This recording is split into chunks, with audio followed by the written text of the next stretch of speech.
Very dark man, we beg you, with everything we owe, for the integrity and the safety and the love we have for this country, you must release that part 2 of that audio. We need it. We need it. Absolutely. We need to be able to hear more names. We need to be able to get to the end of this matter. Yes. Maybe in that part 2, we will know the godfather that procured the flat apartments. All right. That called the controller. Well, all right. Maybe we will also know other skeletal Indomie activities that went on in that place. This issue between Verydarkman and Bobrisky is now the talk of the town as the matter continues to gather more momentum and attention across all platforms, both online and offline. And with the way it's going, it seems that litigation will soon start. Now, it is no longer news that EFCC have ordered for investigation. The Ministry of Interior also have ordered for investigation.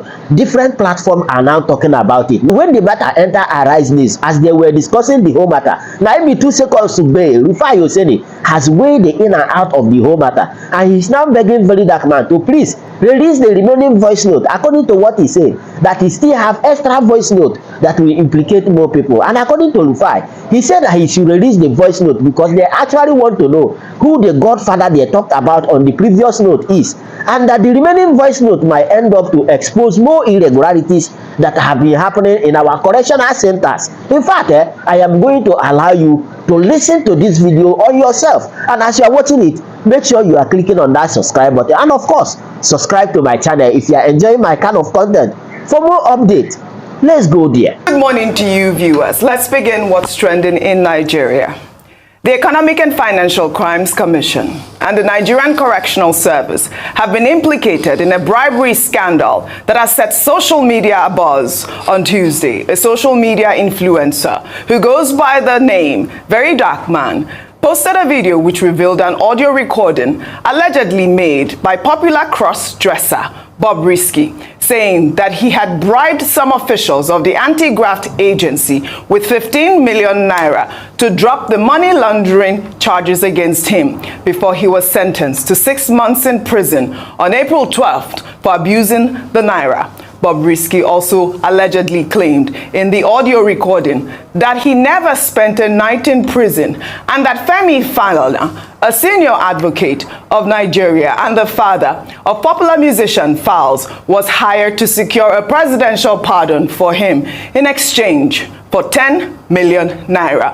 Bobrisky has, however, denied all the allegations in a post on Instagram on Wednesday, saying that the audio recording is fake.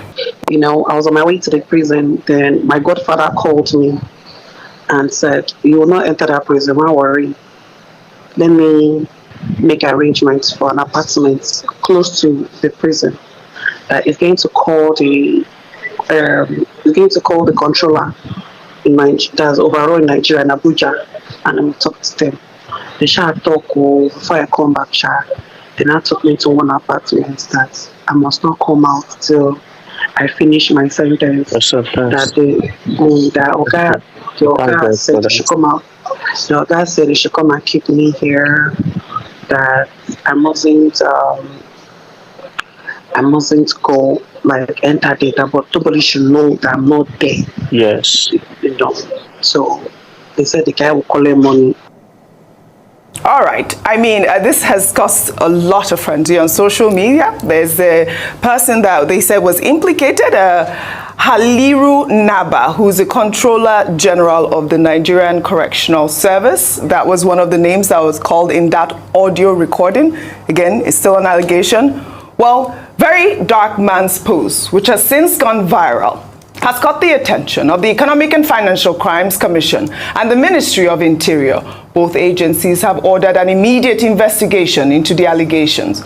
The post has also caught the attention of Falz, who on Wednesday demanded a 24-hour retraction from Verydarkman for defamation after he claimed that Falz may have been complicit in the scandal and also questioned his sexual orientation. All right, of course, we know that Falz is the son of a senior advocate. He's already gone to, social media to post his retraction demand from Verydarkman. If I can read some of the excerpts of that letter. Let me pull that up. Falz wrote, "To set the record straight, Our client never at any point initiated a conversation with Mrs. Idris or Mr. Idris Okuneye. Our client has documentary evidence that Mr. Idris was in fact the one who initiated a call. Specifically, on the 4th of May 2024, Mr. Idris, aka Bobrisky, contacted our client requesting a phone conversation with him. Our client graciously obliged, having knowledge of the Naira abuse charges levied against him and genuinely believing he might require legal advice.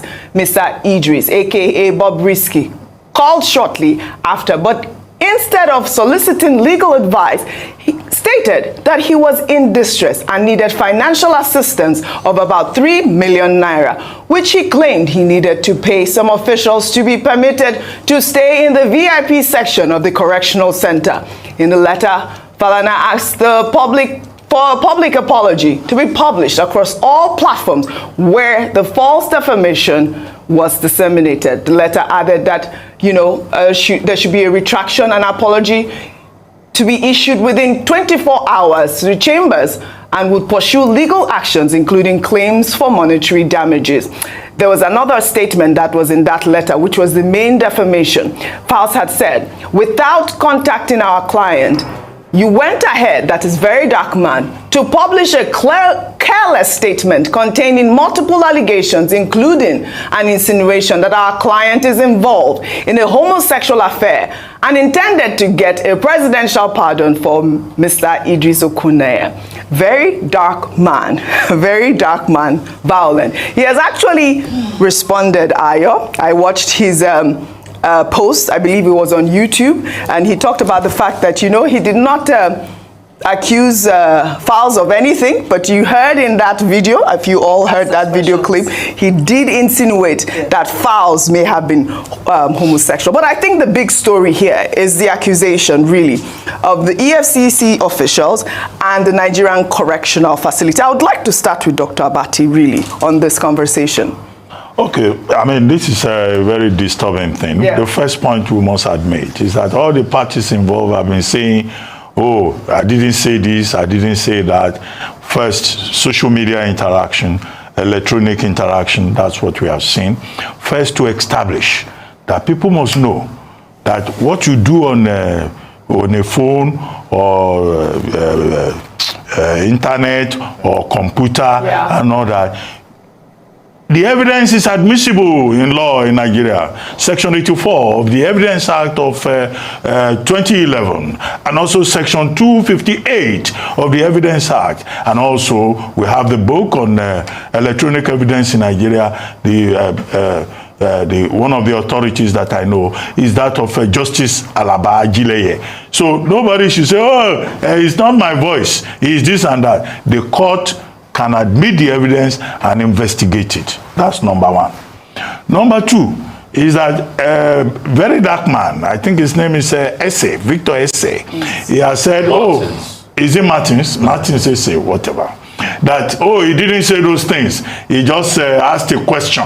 That his Falz also. No, there's something in law called innuendo. Absolutely. If you just make any unnecessary innuendo that is defamatory per se, you can be called to question. And it is on the basis of that counsel to Falz, that's Mr. Falano Jr., Falana Falano, has said there should be a retraction.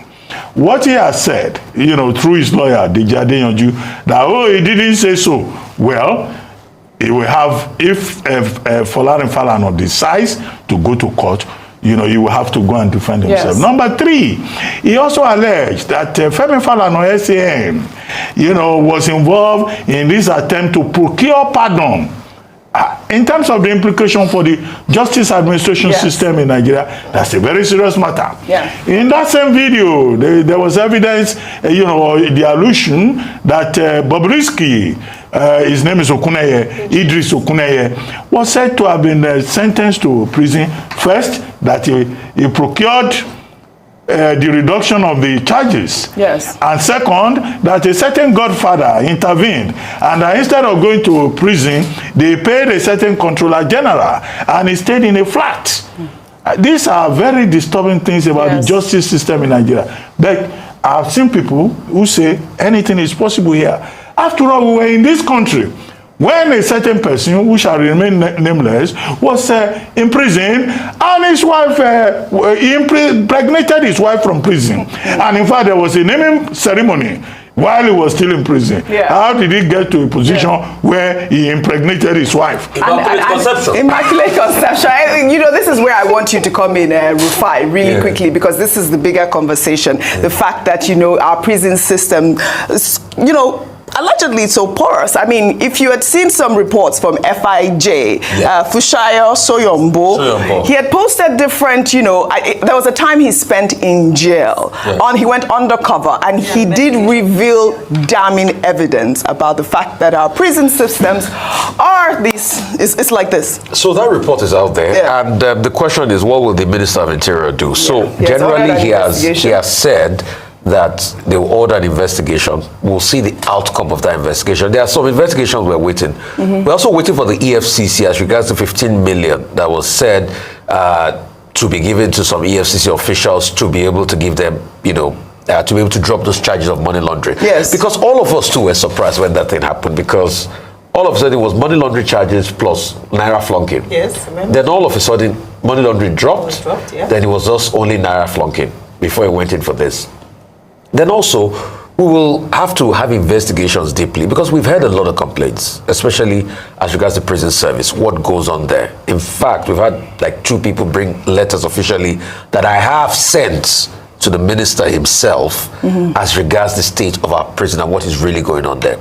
So we'd like to get to the end of the matter.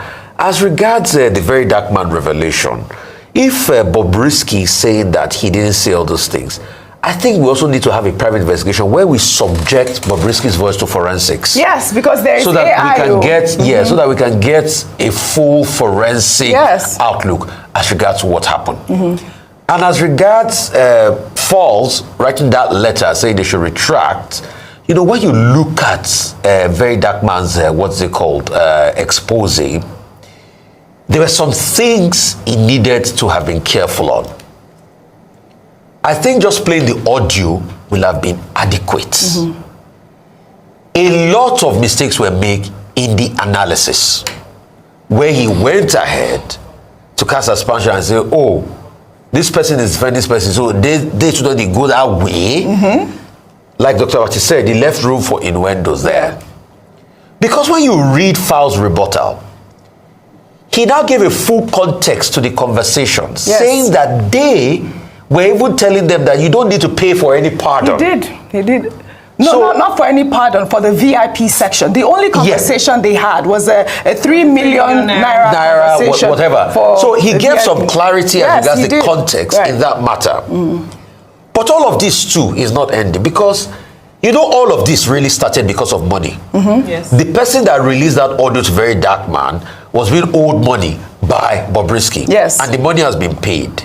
And Verydarkman says he's not going to release the audio. Wait, has the money been paid? Yes, the money has been paid, 4 million naira. He showed the updates. In fact, Bobrisky was calling the person and was even willing to pay. So the money has been paid. I think to get to the nitty-gritty of this matter, because me, I love Wawulens. Verydarkman said more names were mentioned in the part B of the audio. Verydarkman, we beg you, with everything we owe, for the integrity and the safety and the love we have for this country, you must release that part 2 of that audio. We need it. We need it. Absolutely. We need to be able to hear more names. We need to be able to get to the end of this matter. Maybe in that part 2, we will know the godfather that procured the flat apartments. That called the controller. Maybe we will also know other skeletal Indomie activities that went on in that place. On fire. So please, Verydarkman, I know you get to the end of the matter. Except it's just for Wawulens.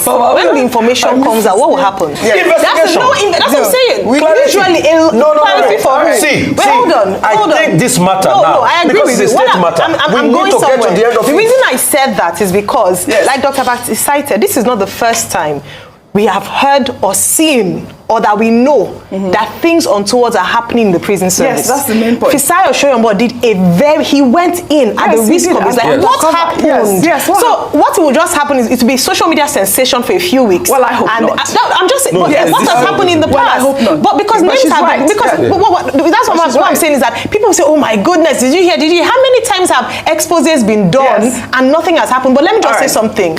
The spirit behind this as well, and I was going to clarify that. Recall that the reason why he released this audio in the first place was almost tantamount to blackmail of Bobrisky. That's another angle. Because he told Bobrisky that if you don't pay me the money, I will release. And then he recorded that audio without the knowledge, I want to assume, of Bobrisky. So there's another thing around there as well, on the side of Bobrisky, that there's blackmail, there's blackmail elements there. But we can only say that because Bobrisky has denied the audio. We can only say that if he admits it is confirmed. that he's the one. So I'm giving you a way out, Mr.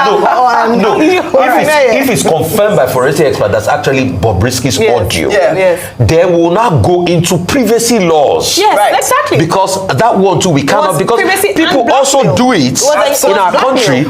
You have conversation and they record your conversations. Okay, well, all right. Only a court of law can determine all of this. I want to say, so that we can end. made one point too, that justice in this country will seem to be only for the rich people, that the poor do not have access to justice at a theoretical level. But access to justice is an important point. Absolutely. Talking about but the legal issues, the dramatist personnel there can sort it out, including the public officials that have been mentioned using their positions to trade.